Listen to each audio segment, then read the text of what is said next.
Emnege Allah mayıptardı jarattı deydi. Allah'ın özün erki. Kanday jaratsa.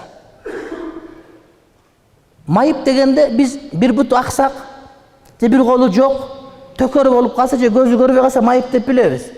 Bирок ошондой майып башкалардын акыл эсинде майыптыгы бар. Башкалардын көкүрөк көйдөөнүндө майыптыгы бар, аны биз билбей калабыз да. Андай айыптан эч кимибиз куржалак эмеспиз. Андай айыптан эч кимибиз куржалак эмеспиз. Бирөөнүн ичи тар, бирөөнүн ою тар, бирөөнүн ою пас. Ал дагы майыптык, урматтуу бир тууганым. Ошон үчүн ар кимибиз башкабызды үлгү алышыбыз керек болот. Бардыгыбыз бири-бирибизди үлгү алыш керек болот. Кудайым ошондой жараткан, үлгү алып туруп, ошого шүгүр айтып жашай турган болсо, Кудай Таалам иншалла жакшылык берет. Майыптарга үйлөнсө болобу дейт. Эми үйлөнгөнгө жарай турган болсо үйлөнө берет, анан жарабай турган болсо, анда ал дагы тагдырынан көрөт деген сөз.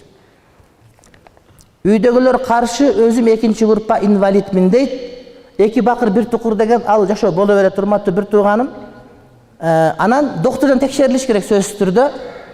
Эгер доктор эки адамга үйлөнгөнгө болбойт деп чечим чыгарып берсе, үйлөнбөш керек деген сөз. Эгерде макул десе, анда үйлөнүшкө туура келет, урматтуу бир туугандар.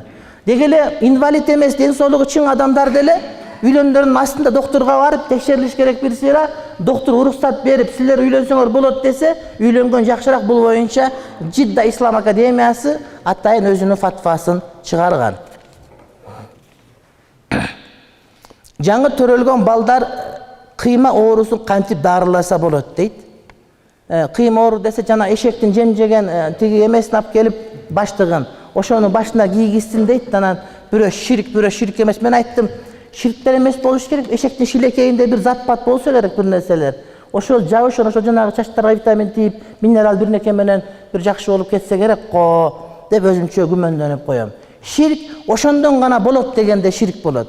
Анан себеп катары болсо зыян тийбейт. Кээ бирөө ташбаканын жумурткасын келип сүйкөгөндөр бар, мисалы үчүн. Балким ошондо кайсы бир заттар болуп, ошол жанагы чач чыкпай жеткен жерге витамин жетип, ошол менен чач чыгып кетсе керек. Жакшы докторго барды айтат элек биз. Бирөө үчүн өз өмүрүн кыйгандын күнөөсү жана ошондой эле бирөө үчүн өзүнүн оозуна ара калса, ошону тактап бересизби дейт. Негизи бирөө үчүн мен жооп берем, ушундай кыла бер дегендер туура эмес сөз, анткени ал өзүнө өзү жооп бере албайт. Кээ бирде чыгып адамдар мен жооп берем, биз жооп беребиз, аткара бер дегендер бар го, бул туура эмес маселе. Ар ким өзүнө өзү жооп берет. Анан бирөө үчүн бирөө арак ичип аткан болсо, ал кыяматта жооп берет. Мен жооп берем десе, ал жооп берип калбайт аны менен. Бирөө үчүн өз өмүрүн кыйган адам кандай адам болду? Сүйүп калам деп боюнча бир өлүп аткан болсо, ал өзүнө эле көрсүн, ал өзү эле жооп берет. Колун же бутун оору себептүү кестирсе, же станокко алдырып алса, анын өкүмү кандай болот жана ал мүчөлөр эмне кылуу керек? Эгерде адамдын буту же колу кесилсе, аны көмүү керек болот. Ага жаназа окулунбайт, ак кездеме ооруп апар көмүп коюш керек. Анан адамдын буту кесилсе, колу кесилсе, көмбөш керек экен, көмүлгөндө чиригенде бут кошулуп чирий берет деген сөз болбогон сөз. Шарият боюнча адамдын денесинин бир мүчөсү кесилсе, алынса, аны кездеме көрүп апарып, мазарга апарып көмүп коюш керек. Ага жаназа окулунбайт. 3 күн мурун инибиз кайтыш болуп калды, дуа кылып коесузбу дейт аты Курманбек. Куран окуп жаттык эле, үйдө келип кетүүңүздү суранабыз, убактыңыз болсо, Аллах ыраазы болсун. Куран бардык жерге жете берет. Ошон үчүн биз ушактан Куран окуп багыштайбыз. Анан тамак бергин келип атат, келип жеп кетти турган болсоңуз, көтөрүп келсеңиз деле жей беребиз. Чарчап келдик алыстан. Анан ашып калса көтөрүп да кете беребиз. Бирок Куран бардык жерден жете берет. Иншалла намаздан кийин Куран окуп дуа кылабыз. Мастураты менен ажырашып жүргөм. 3 айдан өттү. Мастураттым өзү макул болуп жатат. Жашаганга кайын энеме тоскоолдук болуп жатат. Кандай кылсам болот? Бир аз түшүндүрүп кетесизби? Талак берген эмесмин. Бербесең болду, алып кел жашай бер. Кайненеге аялыңан сура, эмне жагат деп. Туфли көтөрүп барып бер. Ошо менен кайненени подход кылыш керек, кошомат кылыш керек. Бир адам мектепте иштейт, директорго кошомат кылат. Бир адам бир жерде корошуп турат, короо несине кошомат кылат. Анан сен кайненеге кошомат кылсаң, андан эчтеке болбойсу, соо эле болот. Кошомат кылага, жагын. Ата-энеге кайната кайненеге жашоонун жакшылыгы үчүн кошомат кылса, бул ибадат. ибадат Кудайга жакын кыла турган амалдар деген сөз. Бизден нарында адам өтүп кеткенде ошол маркумдун үйүнөн мал союлуп, этин кошуналарга таратып берилет. Берилген этти үйлөрдө бышырабыз. Маркумду коюп келгенден кийин адамдарга этке бөлүп кетебиз. Элге берилген эттен жана шорпостан үй бүлө ичсе болобу? Барып токтоло турган нерсе бул. 3 күнгө мал сойгон болбойт. Анан биз эми ыйманга иштейбиз, ыйманга чакырабыз деп атак группаны бербей атабыз да. Болбосо ошонуңар болбойт. Кааласаңар, каалабасаңар, жакшы көрсөңөр, жаман көрсөңөр деле аныңар туура эмес. Туура эмес. Каза намаздардын окулушу 4 рекеттүүлө 4 рекетке тең зам сүрө кошулабы же парз кандай окулса ошондой окулабы дейт. Зам сүрө кошулат эгерде сиз казалардын таксаны билбей калсаңыз. Мисалы үчүн көп жылдык каза калып кетсе, каза окуп атканда 4 рекеттүүлөрдүн ар бир рекетине зам сүрө кошуп окуй бересиз. Эгерде бүтүп калган болсо, анда калганы нафилге өтүп кетсин деп. Нафил бардыгы кошулат да. Эгерде так билсеңиз, 3 күндүк же 5 күндүк так билсеңиз, анда өзүндөй эле окулат. Дал өзүндөй окулат. Сиздин айткан сөзүңүз эсимден кетпейт. Карыз алып катын ал, катын жанга калат, карыздан кутуласың дегенсиз. Мүмкүн болсо карызга акча бере аласызбы? Буюрса 1 жылда кайтарып берем дейт. Же мен карыз берем деген эмес, мен карыз ал деп айткам, алып катын ала бер. Мен никеге чыксам никени кыйып берем иншалла. Ошагын айтайын мен иншалла. Амин. Бисмиллахир-рахманир-рахим. Билип жатар экен. Мөл Булак компаниясы элдерге оокат кечени узартылган мөөнөткө берип жатат шариаттын негизинде деп кандай дейт. Эгер шариаттын негизинде деп айтса, ошол Мөл Булактын өзүндө шариат боюнча кеңешчилер олтуруш керек. Мисалы үчүн ислам банкта биздин муфти олтурат, ошол жерде кеңешчи, ошондон сурап ала берсеңиз, ошондо окушат мисалы үчүн. Анан Мөл Булакта ким бар экендигин билбейм, ошондон сураш керек барып. Мен билбейм аякта ким бар экендигин. Анан жана карыз боюнча мен карыз бере турган көп акчам жок, ошон үчүн ага мен баш тартып атам. Биздин өзүбүз медресебиз бар, башкабыз бар, ошон үчүн андай суммабыз жок, таксырым. Катын алганга бере турган, карызга бере турган тыйыныбыз жок. Менин кошунам машинанын дөңгөлөгү мени жарды деп күнөөлөп жата, дуа кылып коюңузчу дейт. Албетте урматтуу бир туугандар, курулай доомат деген жаман нерсе. Эгер ал курулай доомат кылса өзү күйдү. Эгер сизди жардап аткан болсо, колуңуздан келсе төлөп бериңиз. Эгерде күнөөкөр болбосоңуз да айтам, мен күнөөкөр эмесмин, бирок сен ушундай жаман мамиледе болгонуңду мен каалабай турам деп. Жаматып бериңиз апар, көп деле кымбатка түшпөйт алчы. Бирок мен жарган эмесмин деп айтыңыз. Эгер жарган болсоңуз, анда тооба кылыңыз, андан кечирим сураңыз.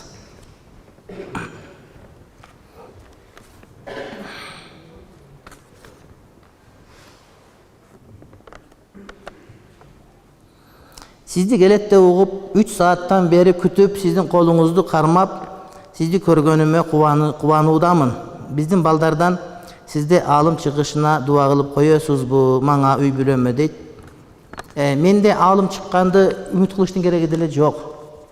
Анткени мен алым эмесмин. Абу Ханифадай, Имам Бухаридей алым чыккандар үмүт кылыш керек. Чубак ажы десең деле Ч, У, Б, А, К, А, Ж, 8 тамга, Имам Бухари десең 15 тамга кетет болду.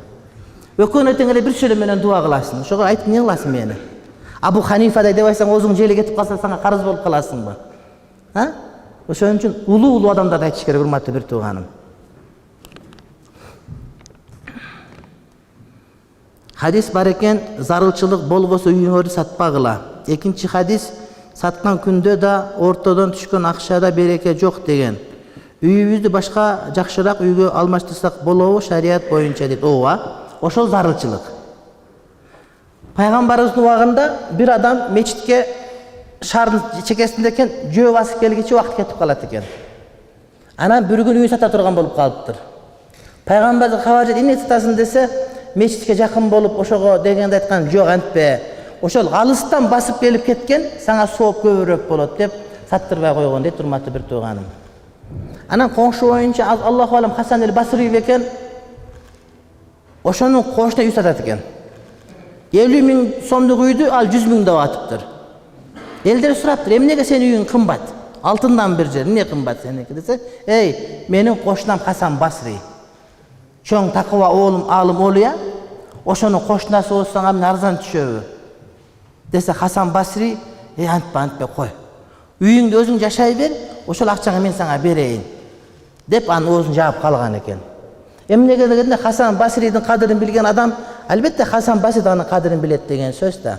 Ошон үчүн жакшы кошуна болсо, башка болсо сатыштын кереги жок, мүлк сатылбаганы жакшы. Сатылып жоголуп кетпесин дейт. Эгер зарылчылык болсо анда сатса болот деген сөз. Мына бул ошол урматтуу бир тууганым, зарылчылык деген маани. Анан эскирип калган үйдү бузса болбойт. Жок, бузуш керек, бузуп оңдоп кура берет. Мечитте эле бузулуп оңдолуп курула берет. Анан үйдү бузбаш керек экен, өзү кулап түшүш керек экен, анан тигиндей болуш керек экен, мындай болуш керек экен деген сөздөрдүн бардыгы чындыкка туура келбейт. Азыр христиандардын аркасы менен жашап жатабыз. Суббота, воскресеньени күн эмес. Качан жума иш күн, воскресеньедей болот, көмөктөшөсүзбү дейт.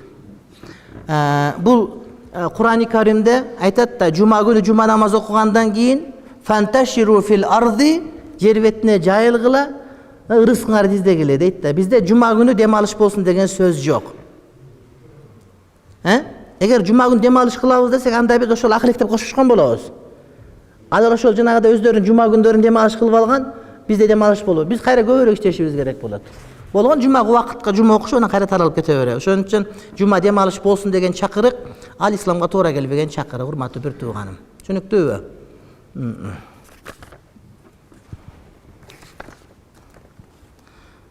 Талак 3 жолу айтылыш керекпи дейт. Жок, Кудай сак айтылбаш керек. Талак 3 жолу деген сөздүн төркүнү каяка келип такалат? Талак өзү бир жолу эле берилет. Ошо менен ажырашып эки жакка кете беришет. Анан кокустан кайра жарашып калса дагы жашай беришет, нике кыйып алып. Дагы бир талак берсе, дагы ажырашып кетип жашай берет аркем өзүнүн жолу менен. Анан ошентип 3 жолу гана жашаганга болот. Силерге оюнчук эмес деген сөз да. Күнүгө ажырашып, күнүгө жарашып, күнүгө ажырашып 99 жол жашаганга болбойт. 3 эле жолу болот деген сөз. Ошого ажыраша бербе деген маани. Ошентип олтуруп 3-чү жол талак берилип калгандан кийин эми экөөнө жол жок деген сөз да. Сага оюнчукпу бул деген сөз. Ошого бирөө ажырашса 3 талак бербеш керек. Бир талак берип эле идда бүтүп бул үйлөнүп, бул аял алып күйөөгө тийип ошону менен өткөрө берсе боло берет. 3 талак айткан адам береке качат ал жерден. Биз мастуратыбызга сиздин талагыңызды бердик деп айтканбыз, 3 айдан ашты, 3 иддасы өттү. Идда айыз менен билинет, 3 айыз көрүү менен. Эң азы 60 күн, эң көбүндө чек жок. Кээ бир аялдар 2 айда бир айыз көрсө, анда 6 айда идда бүтөт. Ошого 3 айдан ашты деген бул жана айыз көрбөй алган аялдар бар го. Ошолордук 90 күн идда болот. Анан буну 3 идда эмес, буну 1 идда өтүп болот. 3 айыз чогулуп 1 идда болот, болду. Кайра жашаса болобу же нике болду, ажыраштыбы? Айтып жатканда ниетибиз ажырашуу менен айтканбыз дейт. Буга сиздин талаагыңызды бир талак түшөт, 3 ай өтүп кетсе, балким иддасы чыккан болсо, анда кайра нике кыйыш керек. Жаңы үйлөнгөндөй. 2 күбө менен. Жаңы үйлөнгөндө нике кыймайынча, нике ордуна келбей турматтуу бир туугандар.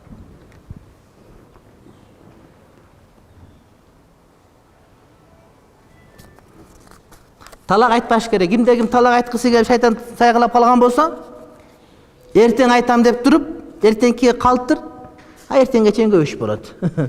Күн бар, түн бар, анан айсыңен чыгып калат, талак бербей калат. Ошон үчүн талак бергенде да ошондой кылыш керек, эртең берем деш керек да. Ошо эле. Шариатта өлүмгө өлүм деген барбы? Жана андан каршы болсо кандай жаза болот дейт. Өлүмгө өлүм деген бар, бирок ал сот аркылуу ишке ашыш керек болот. Эгерде бирөө башка бирөөнү бейгүнөө өлтүрсө, ошол өзү өлүм жазасына буйрулат. Бирок анын сот өкүм чыгарып бериш керек. Самасут деген болбойт. Бирөө барып мен өзүм ушу өлтүрүп коет элем деп өлтүргөн арам, анда шариатта жок, урматтуу бир туугандар. Самасут деген биздин динибизде жок. Анда башаламандык, ар ким эле өлтүргөндө бар өлтүрөбөсө, кийин караса өлтүрбөгөн болуп эмне болуп калат? Мына азыр Бишкекте эртең менен чыгып атат да, сунда жанагы кара тору жигит, мусулман жигит экен, Али Абу Бакыр деген бир кыргыз бала уруп өлтүрүп коюптур деп, азыр дүйнөнүн баарын ошону урушуп атышат да.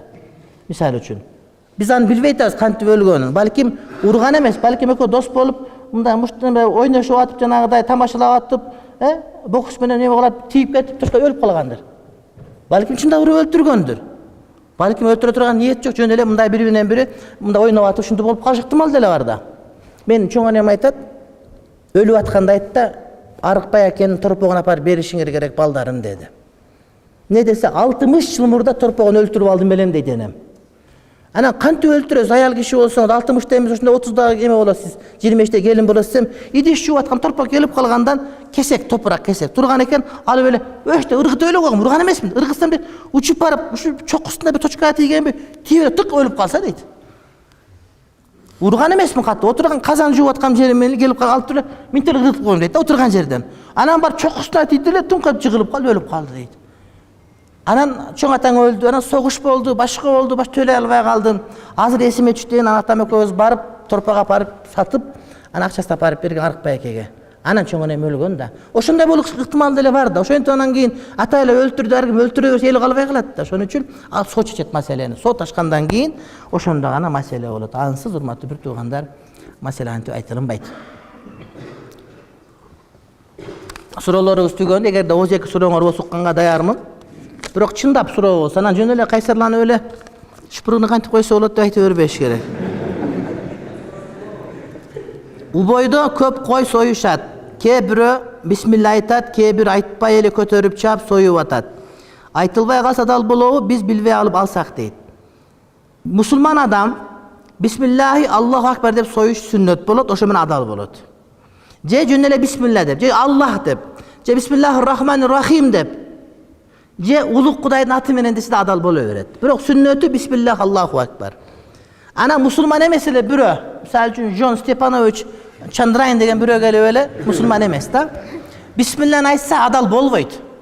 Яны айтылган бисмилла жарактуу болуш үчүн мусулман оозунан чыгыш керек болот. Экинчи маселе, мусулман аябай даярдан бисмилла айтында шумалан бисмилла деп келип союп аткан нерсенен чыгып калып союп алды бисмилланы, адал боло берет. Анткени жүрөгүндө бар эле. Ана бир мусулман мен бисмилласыз жок соем, бисмилла айтпайм деп атайлап айтпай сойсо бул арам болот. Түшүнүктүүбү? Ошо союп аткандыгын сураш керек, бул кантип союбай калды. Эсиме жыйып калды десе адал болот. Эмне иштеке болбойт десе анда арам болот.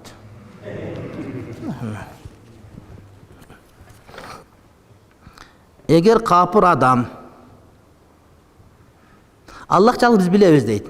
Менин суроом, эгер капыр адам же христиан адам бул жашоодон өтүп кеткенден кийин эмне болот? Жаза болобу же кечирилеби дейт. Кече бир журналист келди, интервью алды. Анан бүткөндө мен суроом баары ошого жооп берип коесузбу дейт. Өзүнчө макул десем айтат. Биз эми мусулманбыз, бейишке барабыз иншалла дейт. Анан атасы да апасы да мусулман эмес, мусулман келген эмес, дааватчы барган эмес, эч ким барган эмес. Эч даават жеткен жок буга дейт. Ошо өлүп калса эмне болот дейт. Мен айттым, акыл эси кандай десем, акыл эси нормальный дейт. 5-ке 5 чогосоң 10 экенин билет дейт, жакшы экен. Анда дедим, ошол акыл өзү кулбага пайгамбар элчи болот дедим. Көзүң менен көрбөсөң акылың менен тааныбайсыңбы деген сөз бар, урматтуу бир тууганым. Эгерде бир адам акылы соо болуп туруп кыяматка барганда Кудай тааныбаса, ошол берген акыл үчүн суракка алынат. Биздин убактыбыз суракка алынат. Билесиңер, убакыт каяка кеткендиги. Акча тапканыбыз кантип жана кантип жумшаганыбыз дагы бизден суралат. Ошондой эле жаштыкты каяка ысырап кылган дагы суралат бизде. Анан ушунча сураган Кудай Таалам акылыңы сурабай койбойт, сурайт. Акылың бар эле, эмне үчүн көзүң менен көрбөсөң, акылың менен Кудай тааныган жоксуңбу дейт. Кур'ан-ы Каримде акылыңар менен ойлонбойсуңарбы, пикир кылбайсыңарбы? Коргол койго далалат кылат. Коргол. Койдун корголу турса, кой бар экен дейсиң да. Койду көрбөсөң деле кой бар экен дейсиң да. Кармап туруп свежий болсо, эмел өскөн экен, эскирип калган болсо былтыркы экен деп айтасың да. Аны ушундай кичинекей коргол койго далалат кылбаса, сенин басып жүргөнүң кудуреттүү Кудайга кантип далалат кылбайт, урматтуу бир тууганым. Ошон үчүн акылы бар адамдар сөзсүз түрдө кыяматта жооп берет ал нерсеге. Ага сөзсүз түрдө жооп берет. Түшүнөсүзбү? Кагазында, кагаз деген көп. Алып жаза бересиң аркасына. Биякта бирөө суроо айтып атты эле, айтыңыз.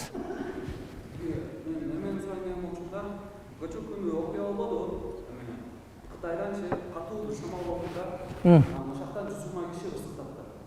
Анан кийин арасынан 6 Кытай каза болуптур да. Ошону кыргыз социалдык тармактарына киришкенде, эме бирөө жазыптыр, Аллах бийлик деп, ошо киши ысыктаган демекенчи. Азыркы учурда ошо 160тан ашык лайк алды да, ошо комментарийчи киши ысыктаганда Аллах бийлик деп жазып турду. Анткени Кытайларда буддисттер деп айтылчак да. Анан кийин ошону окуганда кафирлар ошо Кудайдын атын аябай сөгүштү да, ошо жактан эч кырылышты да комментарийчи. Аны ошо сурады. Ошо Кудайдын атын жазса болобу, ошо социалдык тармакка каршы негизби. Анткени ар бир адам сөгүп кетиши мүмкүн, Аллайдын чагысы аба көп көрмөшпөйт. Пайгамбар алейхиссалам айткан, атаңарды сөкпөгүлө деген. Бирөө суроо берет, атасын ким сөгөт дегенде, сен бирөөнүн атасын сөксөң, ал сен атаңа сөгөт деген. Түшүнүктүү? Биринчи маселе. Экинчи маселе, Пайгамбар алейхиссалам айткан, башкалардын дейт пайгамбарын сөкпөгүлө, өзүңөрдүн пайгамбарыңарды сөктүртпөгүлө деген. Сөксөң сөгөт деген сөз да, ушундай. Бирөөнү энең десең, ал да сен энең дейт да, энең антем минтем десең, ал да сен энең минтем деп, чоң апаңа да кошуп коюшу мүмкүн, энең эмес. Ошон үчүн этият болуш керек. Бул биринчи маселе. Экинчи маселе, адамдар айтылган сөздөн туура эмес тыянак чыгарганды көнүп алышты. Мисалы үчүн, Мактум Кули айтпадымы, түркмөндөрдүн көркөм адабиятынын адаби тилин негиздөөчүсү айтып атат да. Меккеде Мухаммад, ал эми Орто Азияда Кожо Ахмат дейт. Кожо Ахмат деген ким? Кожо Ахмат Ясави. Соп адам. Мунун мааниси эмне? Ошол Меккеде Мухаммед пайгамбар алып келген динди Кожо Ахмат Ясави өзүнүн Диванул Хикмат молдосу жакында которду. Ошол эмгеги менен пайгамбардын сүннөтүн таралтып, Мухаммед пайгамбар ишин аткар деген сөз. Десе, азыркыча азаттап сүйлөп аткан сүйлөп атат, Меккеде Мухаммед пайгамбар болчу, Кожо Ахмат ушундай эле пайгамбар деп сүйлөп атат да. Көрдүңөрбү? Айтылган сөздү туура эмес түшүнүп атышат. Аллах велик деген сөз, Алла улук деген сөз. Эгерде Кудай Таалам азап бере турган болсо, же кыйынчылык берсе, эч ким ага туруштук бере албайт деген сөз. Бул Кудайдын кылганы менен болду. Ошон үчүн Кудайдан калбашыбыз керек деген ал туура эле сөз да. Булар капыр болгон үчүн өлтүрдү Кудай Таалам десе, ошондой тополоңдон, ызычуудан, жертүрөдөн мусулман деп ойлоп атпайбы? Жок, жаратылыш болгондо Кудай улук деген сөз, Кудайдын улуктугун билип, Кудайга сыйынышыбыз керек. Эгерде Кудайга жакпай туруш кылсак, Кудайдан ушунду алып коет дейт да. Экинчи бир маселеси, кайсыл бир жерде күнөө көп болсо, сойкулук көп болсо, ширк көп болсо, ошол жерде же зилзала, жертүрөө, же топон суу, же ушуган бир нерсе болуп, адамдар кырып жок кылат да. Ошон үчүн Кудай улук деп билип, пенде өзүнүн пендечилигин билип, ыйманга кайтышсын деген маани. Ошондо түшүнүш керек эле. Аны түшүнбөсө анда жазыштын кереги жок болот. Анда аны кенендирээк түшүндүрүш керек. Мен кээде отурсам мага суроо беришет да, шашып аткандачы. Анан мен буга жооп бербей эле коеюн деп кетип калам да. Анткени ага жооп бериш үчүн жарым саат убакыт керек. Мен ага жарым саат айтып бербесем, ичимдеги толук чыкпайт. Эгер ал аны толук укпаса, бул толук түшүнбөйт. Кыскача айтылганга болбой турган маселелер бар да. Ошон үчүн мен ага жооп бергим келбейт да. Ага жооп бериш үчүн жарым саат сүйлөш керек болот. Кээ бир адамдар бар, ал айтып аткан суроонун жообун аш кыла албайт. Айтсаң жарымын айтып барат, наракачы. Мисалы үчүн 11 канча десең 22 десең, бул экисин унутуп калып 20-сын айтып барат да, чубак ажы билбейт экен, 11 кошкон 20 деп айтып барат да, 2 деген калып калган биякта.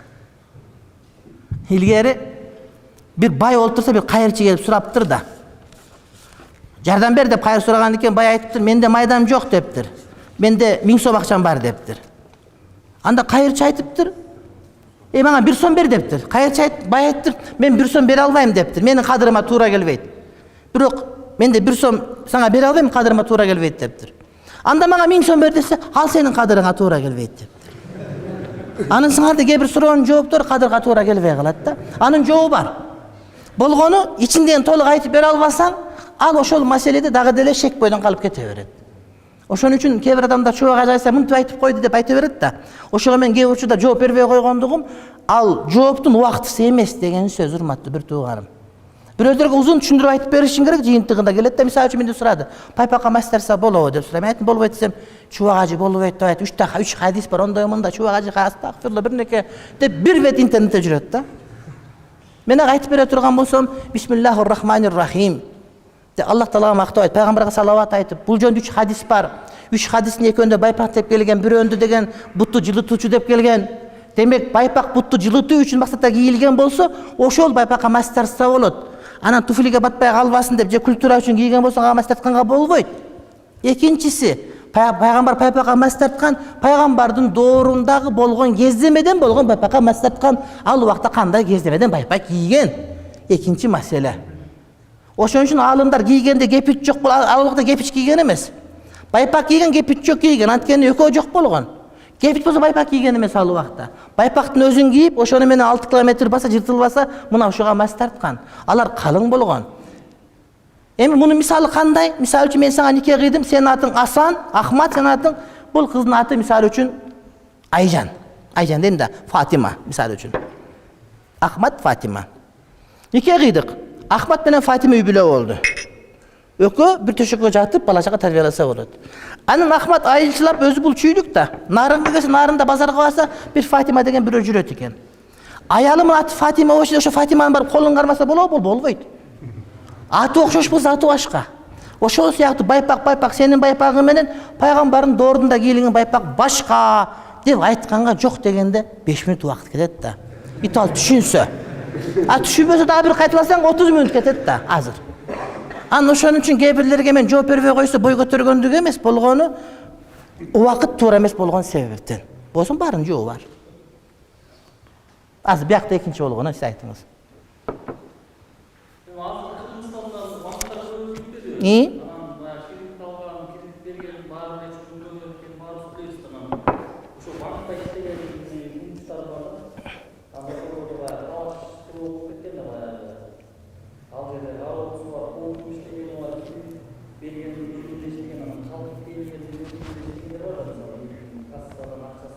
Түшүндүм.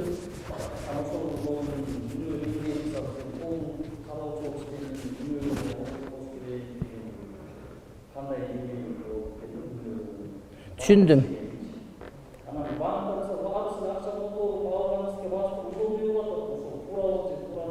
Түшүндүм. Түшүндүм. Эгер ошол банк сүткөрлүк менен иштеп атса, иштеп аткан адам ушундай тура берсин деген ниетин иштеп атса, иштегенге болбойт. А бирок ушул барып адалга өтсүн деп, ошол пол жууган пол жууп жүрүп дуа кылып, иштеп аткандар акырын исламга өтсүн, ошол мусулманча болуп, кредити жок болуп, адал жол менен боло турган болсун деген аракет менен, ой менен, ниет менен болуп атса, аны иштеп турса болот ошого. Анткени бул кетип калса башка бир иштей берет, ал токтоп калбайт да. Ошого ыйманга келип калгандар качып кетпестен, ошону жетекчилик айтып, өзү аракет кылып жетекчи болуп калып, жетекчи болгондон кийин ошону ислам банк кылабыз, кредит жок, мындай бир адал, жанагыдай бир банк кылабыз деген ниет менен жүрсө, аны иштегенге болот.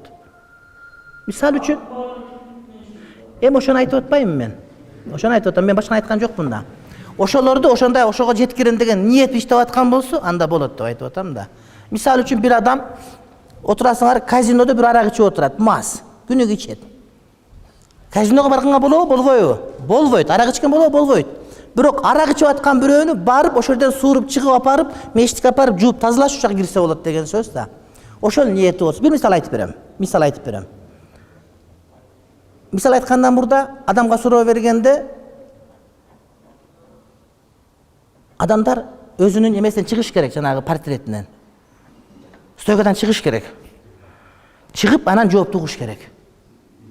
Минтип айтса, минтип айтам деп айткан жообун болжолдоп, ага бере турган жообун болжолдоп, анан ушинтип стойкада турган болсо, андан жооп пайда чыкпайт анда, урматтуу бир тууганым. Түшүнүктүүбү? Азыр дарттесе бала эдем деп даяр турсаң, анда пайдаланбайсың. Менен жана башкалардан дагы. Бишкекте мага бир банкир келди. Келип, ушундай арам иштейбиз, мен кетем иштен деди. Мен айттым, кетпе десем. Эмнеге дейт? Астагфирулла, эмнеге дейт? Сен кетсең ал жабылбайт дейт. Ошону жабылбаган билип атам деди. Бирок ал намаз окубаган бирөө келиши мүмкүн, сен намаз окуп атасың.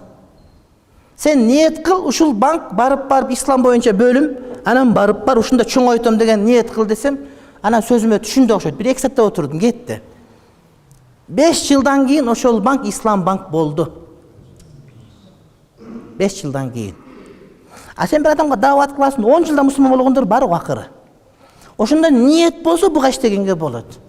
Анан аны ойлонбой эле кирип чыгып ушунда малдай болуп эле жеп аткан болсо, анда буга иштегенге болбойт. Бир кадам аркага, 2 кадам алдыга. Ошондо жалпысы кандай болот? 1 кадам алдыга болот. 2 минус 1 барабар 1 да.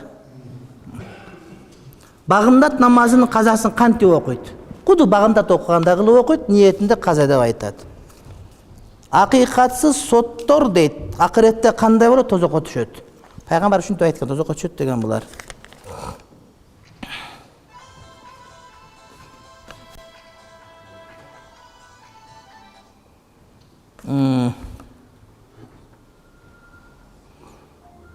Жамааттар кантип ынтымакка келет дейт. Эгерде башка бирөөнүн айыбын эмес, өзүбүздүн айыпты көрүп аракет кылсак, ошондон ынтымакка келебиз биз. Адам өзүнүн айыбын көрбөй эле карай берет, муну айып мындай дей берсе болбой турбайбы бир тууганым. Бизде жамааттык эмес, мусулманмын деген түшүнүк болуш керек. Биздин жамаат жаннаты калганда тозоку деген түшүнүк менен бейишке барбайт. Адам мен мусулманмын, мусулман бир туугандарым бардыгын жакшы көрөм деген түшүнүк болуш керек. Ансыз бейишке адам барбай турбайт бир тууганым. Анан бирөө сени айыптабаса, ответ бериш шарт эмес. Ал өзү жооп берет. Илгери бир аалымды бирөө жамандаган экен, гыйбат кылып, ага бир тамак салып жөнөтүп жибериптир. Рахмат, ыраазылык билдирем сизге. Мени жамандаган экенсиз, менин күнөөлөрүм төккөнгө себеп болдуңуз. Мен ыраазымын сизге. Бирөөгө тыйым берип деле күнөөмү ал десем албайт эле. Сиз чоң аалым күнөөмү алып койдуңуз. Ыраазымын сизге. Ошону ушуга жеп коесузбу дептир. Ошон үчүн ыраазы болуш керек сени жамандап аткандарга. Сен аны жамандаба. Эми жиндиге теңеп жинди болуш шарт эмес да. Ошон үчүн жамаат болуп бөлүнүп, бул андай экен, мындай экен деп бирин-бири гыйбат кылган туура эмес, урматтуу бир туугандар. Түз Кудайдын жолун жүрө бериш керек, ишти кыла бериш керек. Бияктан бирөө андан кийин кечиресиң, айтыңыз. Неме Муратканда барынан эле жана арак ичип баш ооруган кишилер кайгы сүрүп атпайбы? Ошондо акчасын берсең деле баягы ичиң ооруйт, арак ичкенген деп жардам кылаш керек. Бербей койсоң деле баягы неметесиң, жардам берген жокмун деп. Анан өзүңдү алдап деле бердим ба, жакшы ниет менен суу иччен, анан алдап бергениң менен деле бар арак ичкениңди билесиң да бересиң да. Ошо кандай болот? Үйүн билет да адам ошону каякта жашаганын. Билбейсиң деле, көчөдөн кетип баратканда деле. Сураса, эмне десе, тамак жейм десе, жетелеп барып тамак алып пулун төлөп кетип калыш керек, кафеге отургузуп туруп. Немесин акчасын бергенде деле тамак алып барып билесиң да. Анда жок сураш керек. Эмне кыласың деп тамак десе, алып барып акчасын төлөп тамак отургузуп коюп, ага эмес кафеге. Тамагын берип алып кетип бериш керек. Кызылда эле мына мен жүрөгүм токтоп калган атат, мондай деп деле сурап. Анда доктурга барып жок, доктурга барып, доктурга карматып, анан тыйынын бериш керек. Эме кардиолог. Болбойт.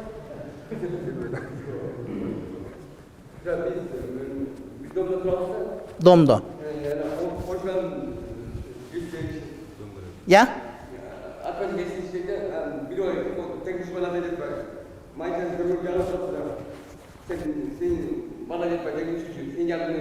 Аны айттыңыз го, жооп бербедимби? Эми окшош эле суроо болуп атпайбы? Балон дөңгөлөк жарылды болду да, ошондой. Домат кылды. Анан?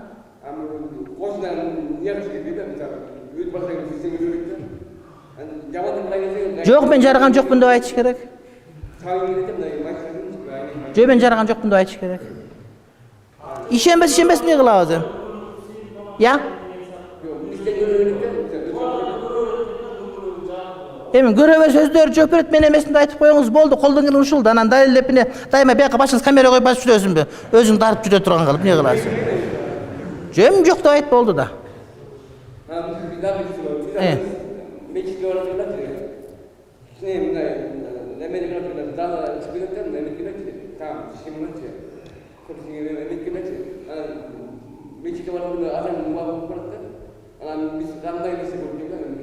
Эгерде жана кыштанда муну алакан бар го, алаканга суудан куйсаң токтойт го, ар ким өзүнүн алаканы.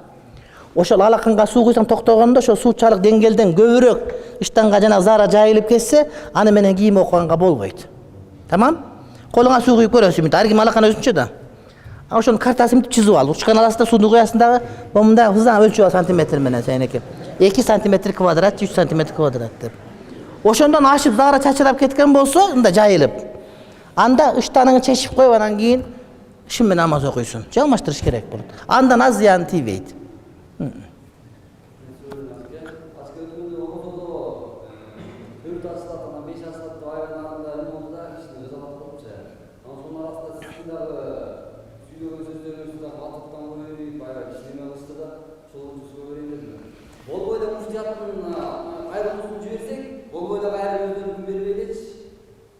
Жоқ, бүгін ол ашылып, ороза қармасына арам болып кетті. Анан кейін үйінер телефон чалып, аректе оғызмарды ашқыла. Ашты уже, анан айтын андай болбойт, сен маалыматың болғандан бүгін эметте сен кайра ойлонуп ичине арында неме элдин ары жазалап кылышса, негизи ошол боюнча сизге сиздин дагы кайрылуулуктарды через WhatsApp кое берейин. Ошо сизге суроо берейин дейм. Ошол. Ошондо кандай сиздики туурабы туура эмес деген сурообу же кандай? Кайсы болду? А?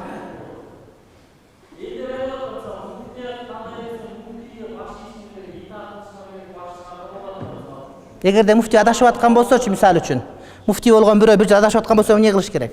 Мисалы үчүн. Мисалы үчүн. Бизде ачка мен мисалы үчүн ошо тартындаштым хадиске башлайтын деп немеден угуп, жана хадисти окуп, сахих хадистерди окуп жана бар мечиттен немеге чейин. Келсем аялым жанагы немени уруп, аялым экөөбүз бир семьяда эле карабайбыз, экиге бөлүнүп кеттик да башкалар жок. Деген муфтийдин немесин көргөзүп жана WhatsApp'та мен достоверный хадиске башлайт, мен ошол күнү ачып неме кылдым да. Эми маселе мындай туугандарым. Жакшылап уккула. Өй, мен уккула. Маселе мындай. Эгерде илимдүү болуп, акыйкатын билип атсаң, акыйкат сиз менен болот. Эгер илимиңиз жок болуп, акыйкат жок болсо, анда ошол өзүңүз караган жамааттагы мечит имам укканга туура келет сизге. Бул биринчи маселе. Экинчи маселе. Мен айттым, ошо менин үнүм. Ошо этикат кылдым мен. Ал мени менен ошол маселени сүйлөшүп турган аалымдар ортосундагы маселе. Түшүнүктүүбү? Мен айтпаса мен жооп берем кыяматта бир нерсеге. А бирок карапайым эл, эгер илимиң болсо илим амал кыл, эгер болбосо анда имамга, муфтийге итаат кылышың керек болот. Анан чубак мынтип түрдө мага кошулуп алба сен. Мен өзүм ишими аткарып атам. Жооп берет Кудайдын астына барганда. Түшүнүктүү урматтуу бир итаат кылыш. Аалым болсоң, аалым илимиң амал кыл. Эгер аалым боло албай аткан болсоң, имамың амал кыл, имамың сага ошону көрсөтүп берет. Фас'алу ахла зикрин кунтум ла та'ламун, билбегендер билгендерден сурагыла дейт урматтуу бир тууган. Түшүнүктүүбү? А бирок мен өзүм билдетип аткарым Кудай астындагы. Өзүм туура деп билген нерсени. Анткени бардыгыбыз эле элчилик кете бербейбиз да. Ой пикирибиз бар деген сөз болот. Бирок ал менин пикирим. Мен оңдошко милдеттүүмүн айтканга дегенге. Көзүн чачырайтып туруп. Ана муфтий болгон же падыша болгон же бирөө ката, мен любой айтам, падыша айтам, министрге айтам, айтыш керек баарына. Балки мен ката болуп аткандырмын мен деле. Бирок өзүм туура деп этикат кылган нерсе айтканга милдеттүү болом мен. Ошентип оңдоп туруш керек бирибиз бизчи. А бирок карапайым эл катарында, сен жалпы мусулман жамааты катарында аалым болсоң, анда маселе өзүңдө, өзүң илимиң билип атасың. Аалым болбойсуңбу? Анда жооп берген адамга мечиттиңи жамаатка итаат кылып аткарышың керек болот. Ушундай маселеден фитна чыкпаш керек үй бүлөдө.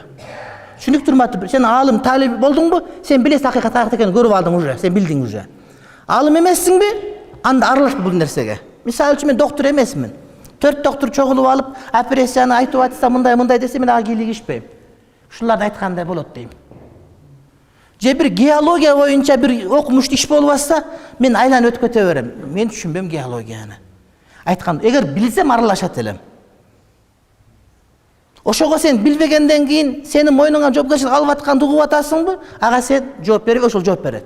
А бирок сен билсең, анда ал жооп бербейт сага, сен өзүң жооп бересиң. Так что ошон үчүн мындан фитна чыгарбаш керек. Тамам? Ушундай. Анан чубак айтпай эле койбоду да деп акыл жүрөккөндө да чыгып калат бир нерселерчи. Мен сага айткан жокмун аны. Мен айткандарга айттым ошону. Түшүнүктүүбү? Ал менин ишим. Мен да муфтий болгом, мага да айтышкан. Айта турган бирөө болуш керек. Бизде мындай касиеттүү болуп кеткен, айткан сөзүн бар, 100 туура чыга бере турган адам жок. Имам Малик айткан, мына кабырдын ээсинен башканын бардыгынын сөзү алынат жана кайтарылат деген. Ал Мухаммед пайгамбар алейхиссалам. Ошонун сөзү толук кабыл алабыз биз. Калгандарын адашып калса жөн түрдө эле айтабыз. Ал касиеттүү ыйык болуп кеткен жери жок бизге. Анан амир айткан болсо эле итаат кылып бардыгы туура болуп кетти. Амир ката айтып аткан болсочу, мисалы үчүн кээ бир өлкөлөрдүн муфтилери бар, орозо кармабай эле койгула дегендери дагы бар мисалы үчүн. Бизде итаат кылынат, эреже бар бизде. Махлук, биз махлукпуз да. Халик итаат кылынат. Махлук итаат кылынат, халиктин күнөө ишине күнөө болбосо. La ta'ata li mahluqin fi ma'siyatil khaliq деген кайдабыз бар биздики. Аллах Тааланын шариятында Аллахтын шариятына ката иш кылып, махлукты ээрчибейбиз биз. Ал туура кылса туура деп билебиз, эгер ката кылса жок туурасы бул деп айта беребиз, урмат ордуна кое беребиз деген сөз бар да. Маселе түшүнүктүү болдубу? Ана ушуну барганда эле чубак ажы айтсак эле токтоп калып качып кетет экен деп айтып, айта бергиле аны, кыжырат болбогула, бирок чындыгы мына ушундай. Дагы кимде бар?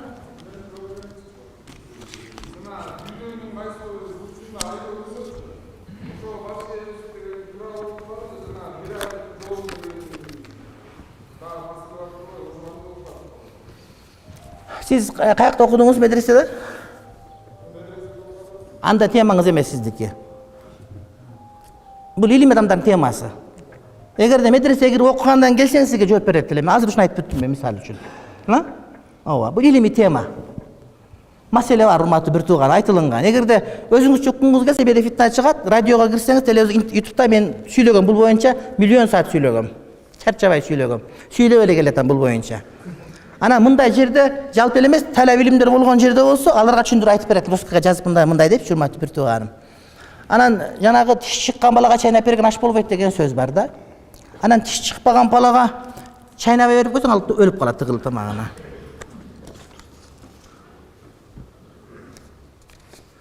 Beş mal namazdı başlagan elem. Kayırele okuy albay kıynalıp ketem ne kılsa olur? Kantip turuqtu olur deydi. Jaşooda kıcalaçılıkты kantip jengse olur deydi. Okuy veriş gerek, jadabaş gerek. Kırgızdın bir sözü var, para vergençe bara ver degen. Oşo siyaqta okuy veriş gerek, anan okuy veresin. Kanti okuy versen okuy veresin. Kıyınçılık bulup, hareket kılıp okuy versen, anın şeytanın janagıda küçü senden jengile turmattı bir tuğanım. Al barımızda var. Oşo çedet, egerde bir adam 2 reket namazdı halis Kuday üçün okusa, uşul 2 reket gün çıkıp gün batkanın ortasındağı bardık neseden jakşırak degen osiyat oşoga tuğra gelet da. Namaz okuş kıyın, oңой emez. Kudayım kimge jengil kılsa oşo oңой bola turmattı bir tuğanım. Şonun üçün kıyınçılık bolsa hareket kıla verseniz inşallah Kuday Taalam jengilçilik beret, keyin dua kılış gerek. Oşo inşallah. Allah razı olsun. Aytыңыз. Telefonumda hazır bardığında masal koygan программасы бар да. Ооба. Намаз убак серген азан экранда. Жана жаттап аткан сүрөлөр болушу мүмкүн, телефондун ичинде ар кандай нерсе болушу мүмкүн да. Анан кийин мен үйдө туалетке келе турган болсок, үйгө калтырып кое эле келген жакшы. Бөлөк жерде болсок, биз сыртка алып коюп туалетке кирсем көтөрүп кетти эште бирөөчү. Анан ошо өлчөттүн тургандан мен телефондон азан айтылбесе же бет жабык турса, эчтеке болбосо керек десем, бир кезде таксырда жабылып койгон, Куран кетипти, ажал орго көтөрүп кетсем болмок эле ичинде деген сыяктычы. Алып кирбе деген сыяктуу мааниде айтып окшойт. Мен аны тура эле түшүндүм. Сиз алсаң көтөрүп кетти. Ошону андай шекти турган өчүрүп коюш керек булар. Телефонду берип жерде. Урматтуу бир туугандар, Насаат медиада азан убактылары боюнча толук муфтияттын убактылары бул. Биз азан убактыларын ошо туура чыгарган деген этикадта болгон үчүн Насаат медиа биз ошол муфтияттын чыгарган календарын негизинде чыгарабыз. Ошого Насаат медиадагы убакытта кичине катачылык бар деп арыздангандар муфтиятка барыш биз эмес. Итаат кылабыз биз. Биз итаат кылабыз, эгерде шариатка түз болуп аткан деген сөз болсо итаат кылабыз. Ошон үчүн Насаат медиада ашыкпа бар экен, эртең кечиккен десеңер, ошо Хабибулла ажага барасыңар, ошолоңдо соңдойбуз календарды биз. Ага чейин ошо итаат кылабыз биз. Экинчиси, немеде суткаларда Куран китептер бар да, Курандар бар да. Ошону экрандан чыгарбай, өчүрүлгөн абалда кирсе, ал жарай берет. Куду жүрөктө деле Куран бар го, жүрөк менен кирип чыгып атасыз, жүрөктө илип койгондан кирбейсиң да даратканага. Жүрөк менен ушундай эле кеп болот. Анан Курандын өзүн көтөрүп киргенге болбойт даратканага. Бирок Саудиянын акчаларында келме жазылган, Ихлас сүрө жазылган, ошо менен кирет да. Эгерде уурдап кетип коркунучу бар болсо, анда булар жанагыдай бир кутчан ичинде болгон болсо, ошо менен кирсе болот деп айткандар дагы бар да. Бирок бул эми айла жоктун иши. Ошон үчүн жакшысы андай болбойт. Ошого Саудия же тыйын өзгөртпөдү. Булар келмен алып эле коюш керек болчу да. Антпесе тыйын болбой калам муну эмне. 1 сомунда деле бар, 2 сомунда деле келмелер бар да. Ихлас сүрөсү бар да. Ошондон анан алымдар ушундый зарылчылык деп Саудиянын алфавитта чыгарып берген. Биз айтабыз Куран аяка киргенге болбойт. Сотканын өзүнүн экранга чыгып калса бул болбойт, аны менен киргенге экран жабык болсо бир жөн. Анан азан чыкырып калган болсо, жана азандар чыкырбайт. Аны уюштурушкан. Түк деп анан кийин чыгарганда тук басып коюш керек, үн чыкпай калат арака. Болду.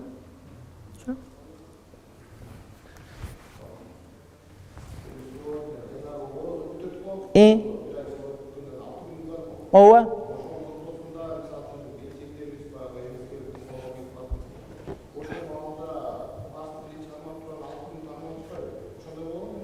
Эң жакшысы ошол. Эң жакшысы ордон казасын кырмап алып, канча күн 5-6 күн калса, андан кийин 6 күндүк шавал кырмаган жакшыраак болот. Эң жакшысы ошол. Номер 1.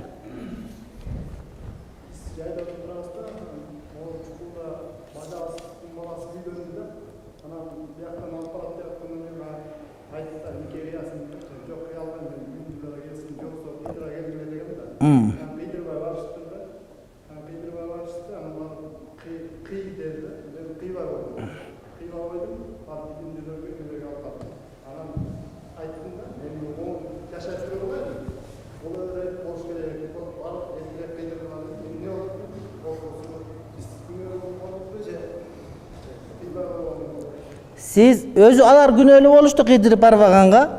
Анан болбогондон калганда siz күнөөкөр болдуңуз. Элдин баарын тизип эркектер бул тарапка аялдар бир тарапка отургузуп алып туруп, сен ушуга тийгенге макул болдуңбу деп сураш. Боло бермек. Зарылчылык учурда боло бермек.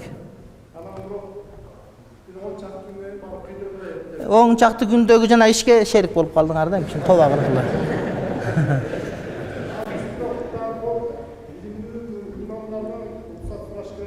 Telefon çalış gerek bolчу да. Анда нике кыйып бериш керек болчу жанагыдай кылып. Эми тигилер билбептир, эми ан сайын жанагыдай чылпаган алам деп сиз көзүндө коюп алгандай кылып коюпсуз да.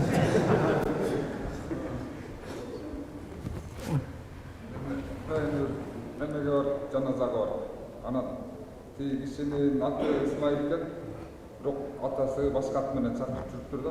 Анан ошо топурак салганда ким деп салабыз деп чакырып жүрүп анан кличкасы менен эле коюп калды да. Имам атасы айтып жүргөн болсо ошол ат менен эле коюла деп. Азан чакырылган ат эмес, айырмасы жок. Атын айтпай койсоң да биз мисалы канча жаназа окуйбуз, атын сурабайбыз деле. Жиңдисин эле сурайбыз. Эркек баял болшо эле. Женский жаназа, анан мужской жаназа бар да, болду ошол эле намаз. Анан эшмат, фамилия, там уру, пуру, улуту, паспорту, граждан суралбайт. Негир эмес суралбайт. Шок кете беребиз. Ошого десеңиз Кудайым апарып кое берет соопту. Кудайым билип турат да кимге экендигин. Акыркы суроо кабыл алабыз, анан кийин бүтүрөбүз.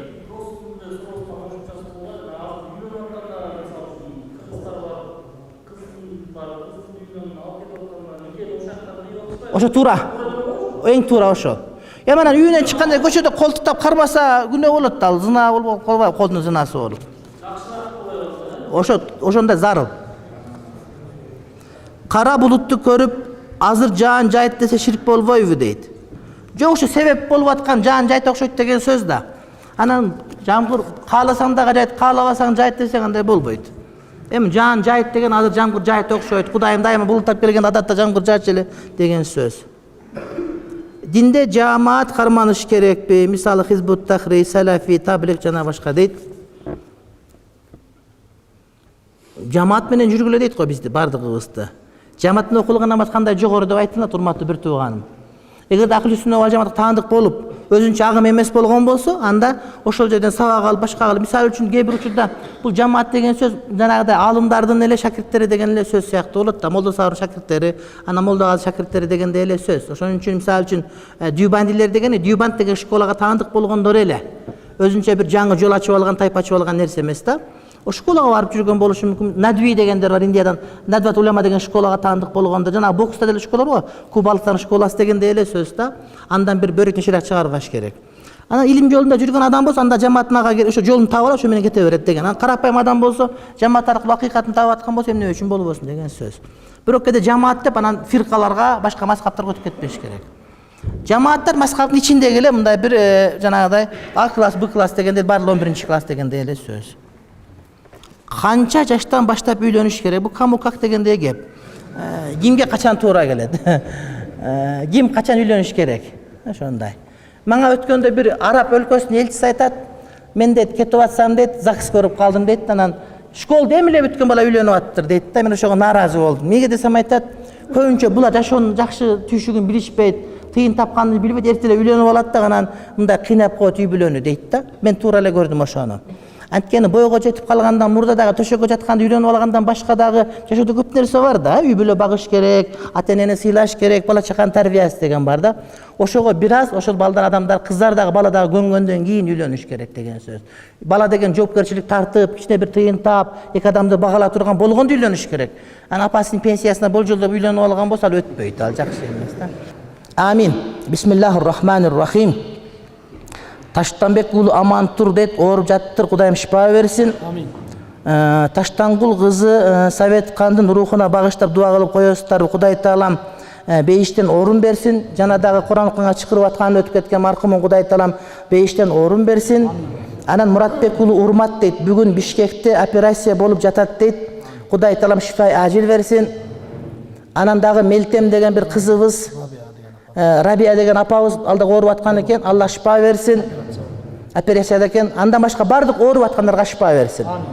Құдай Таалам сапарға шыққан Мелтем қыз деген қызыбыз, эжекебиз бар. Алыс сапарға шыққан ошонун сапарын Құдайым бейхатар кылсын. Аябай тарбиячы, ушундай бир тарбия берип жүргөн адамдарыбыздан, ошондой эле жамааттардан дуа талап кылар бекен деп үмүт кылып отургандардын бардыгын тилектерин Кудайым кабыл кылсын. Ушул жерде кол көтөрүп турган жамаатыбыз, сыртта батпай тике тургуп аткан жамаатыбыз, пайгамбардын сөзүн уктук, Кудайым пайгамбардын шафаатын насип кылсын. Кудай Таалам өзүнүн үммөттөрүнө бере турган бардык жакшылыктарынан бизге насип кылсын. Өлкөбүздө тынччылык, аманчылык болсун. Кудай Таалам баарыбызды жакшы мусулман болгонду насип кылсын. Саясатка аралашпаган, араганда сектага кирип кетпеген, адамдарды боктоп сөкпөгөн, оозунан жакшы сөз, жүзүнөн күлкү төгүлгөн мусулман болгонду Кудай Таалам насип кылган болсун. Кудай Таалам баарыбыздын башыбызда казекебиздин өмүрүн узун кылып, ниеттеринин бардыгын Кудай Таалам өзү ишке ашырган болсун. Rabbana atina fid dunya hasana ve fil ahireti hasana ve qina azabennar amin. Bir rahmetika erhamer rahimin. Allah razı olsun.